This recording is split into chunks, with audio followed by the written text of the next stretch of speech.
It all started when my husband took a job in another city. The money was better and we needed it. But it meant I was left behind, alone in a joint family where no one noticed my silence except him. My father-in-law. He wasn't just old. He was wise, soft-spoken, and unlike the others, he actually listened. When my husband wasn't around, he'd ask me to sit with him after dinner. "Your hands are warm," he said the first time I massaged his legs. "They remind me of your mother-in-law's." I smiled politely, felt harmless.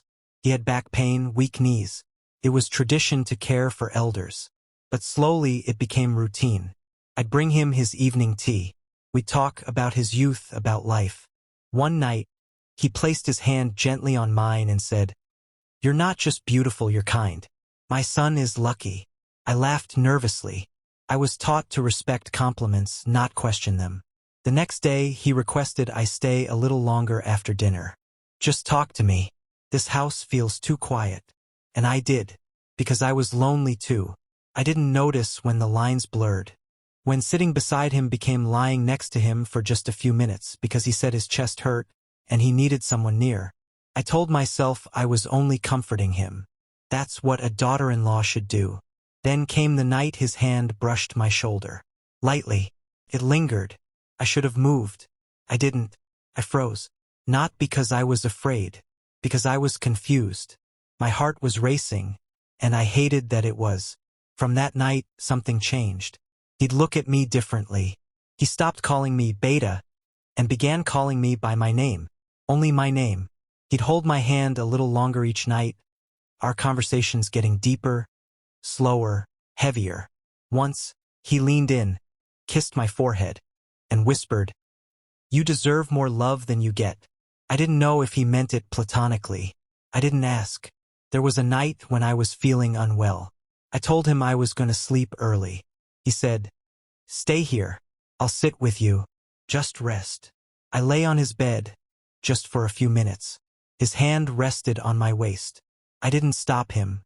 My breath caught in my throat, and all I could think about was how warm his touch felt. I should have left, but I stayed. Something about being seen, being desired. It filled a part of me I didn't even know was empty. I thought it would end there, that it was a moment of weakness. But the next night, he waited for me, and I went again. I convinced myself it was still innocent. But I knew, deep inside, a line had been crossed, and there was no going back. The nights grew heavier after that first time. I didn't tell anyone, not even myself, the truth of what was happening.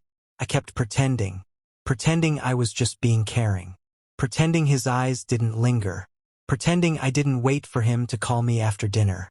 He never had to ask twice. I started going to his room before he even said a word.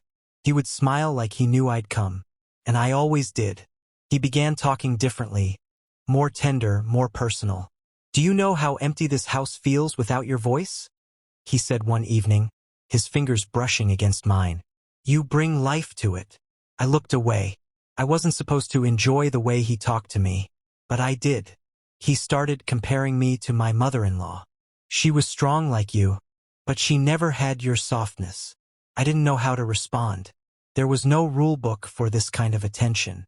The massages changed. Before, they were quick, respectful. Now, they were slow, intimate. He'd keep holding my wrist after I was done. I began dressing differently at night, unintentionally, maybe. Or maybe I liked knowing he noticed. There was no love from my husband, no affection, no warmth, just duty. But here I felt seen. I felt like a woman again, not just a wife ticking boxes. Then came the night he leaned closer during a quiet pause. His lips barely grazed my cheek. My body stiffened.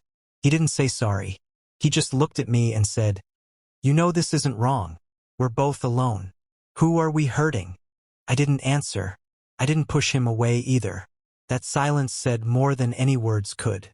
I stopped keeping track of how many nights I spent in his room. I started sleeping there after everyone else had gone to bed. He would hold me like I belonged to him, whispering things no father-in-law should ever say. And I listened. I wanted to listen. The shame came later, always later, when I woke up beside him and remembered whose father he really was. I avoided my husband during the day. I couldn't look him in the eye. He had no idea. He thought I was just being distant because of stress. Sometimes he'd even thank me for taking care of his father. "He says you've changed his life," he told me once. I laughed, a bitter, quiet laugh. He had no clue how much had changed. I was losing myself. I knew it, but every time I tried to pull back, I'd feel his hand on mine again, gentle and needy. He would look at me with that same pleading expression and say, "Don't leave me alone tonight." And I couldn't say no, because somewhere in that dark, twisted corner of my heart, I didn't want to. It became a secret life. By day, I was the obedient daughter-in-law, doing chores, serving food, answering to everyone. But by night, I belonged to him. We didn't speak about what we were doing. We didn't need to. It was all in the way he looked at me, the way his hands found mine in the dark, the way his breath warmed my skin when he whispered things no woman should ever hear from her husband's father. I told myself it was just physical, just a need, just something temporary. But it wasn't. It had become something else. Something deeper. Something far more dangerous. He made me feel wanted in a way my husband never did. My husband barely noticed when I dressed up, barely touched me, barely asked how I was. But his father, he noticed everything. He'd touch the edge of my sari, compliment my perfume, remember the color I wore the night before. His attention wasn't casual, it was consuming. And I let it consume me. There was a thrill in knowing we were doing something forbidden, something hidden, and yet so alive. I had never felt this alive. Sometimes I stayed in his room until dawn. We talked about life, love, regrets. He told me how he wasted his youth being too rigid, too loyal, too afraid of judgment. "But you," he said, "you make me feel like time is still mine." I should have felt disgusted. I should have walked away. But I didn't. 'Cause somewhere I needed it too. I needed to feel like I mattered. Even if it was wrong. He started getting possessive. If I spent too much time on the phone with my husband, he'd ask questions. If I laughed during dinner, he'd grow quiet. "I thought your smile was only for me," he once said, half joking. But it wasn't a joke. His eyes gave it away. He had started seeing me as his. Not just for the night, but always. And I didn't know how to handle that.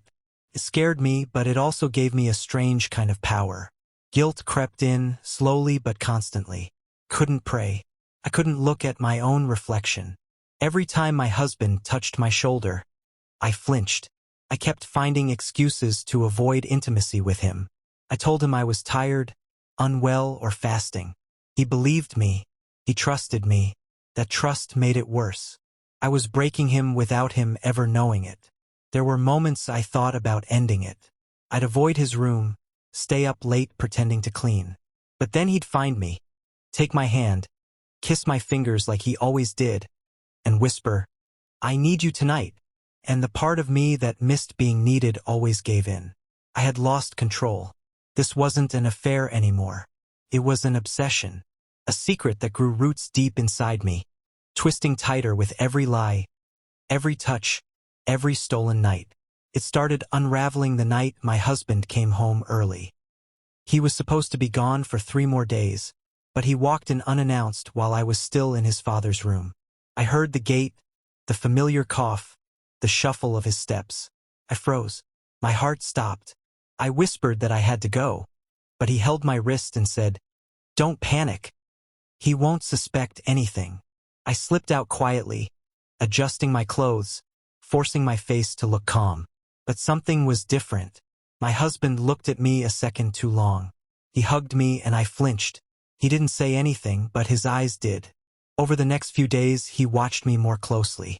He didn't ask questions, but I felt the suspicion grow. He'd step out of the room and come back suddenly, as if trying to catch me off guard. He noticed the way I avoided eye contact, how I barely touched him. I was slipping, and my father-in-law didn't help. He grew reckless, calling me into his room for petty reasons, brushing my waist even when others were nearby. I begged him to be careful. He laughed. "Let them wonder. What do they know about what we share?" I tried to create distance, to salvage whatever pieces of my marriage were still left. But he wouldn't let go. He started guilt-tripping me, reminding me of all the nights I came willingly. "Don't treat me like a mistake now," he said. "You wanted this as much as I did." And he wasn't wrong. That made it worse. I wasn't a victim. I had chosen this, over and over. Then came the final blow. One night, while cleaning the room, my husband found an old phone I had forgotten even existed. It had messages, ones I never deleted. Words no wife should send to her father-in-law. Photos I should have destroyed. He didn't say a word. He just looked at me, his hands shaking, and walked out. I followed him, crying, begging, lying, then finally, confessing. He didn't shout. He didn't hit. He just stared at me like I was a stranger. The next morning, he left the house with our child. I stood there, barefoot, watching the only person I had betrayed the most walk away without a word. My father-in-law tried to comfort me, but his touch felt disgusting now. Pushed him away. "You ruined me," I said, my voice barely a whisper. But the truth was I ruined myself. People started talking. Neighbors whispered. Family members distanced themselves. He stayed in the same house, unbothered. I stayed too, out of shame, out of nowhere else to go. We never touched again. We never spoke about it. He just sat on the porch every evening like nothing happened. And sometimes, in the dead of night, I still lie awake thinking about how one lonely decision destroyed everything I once had. He doesn't haunt me. I do. Because deep down, I know he might have started it, but I never tried to stop it.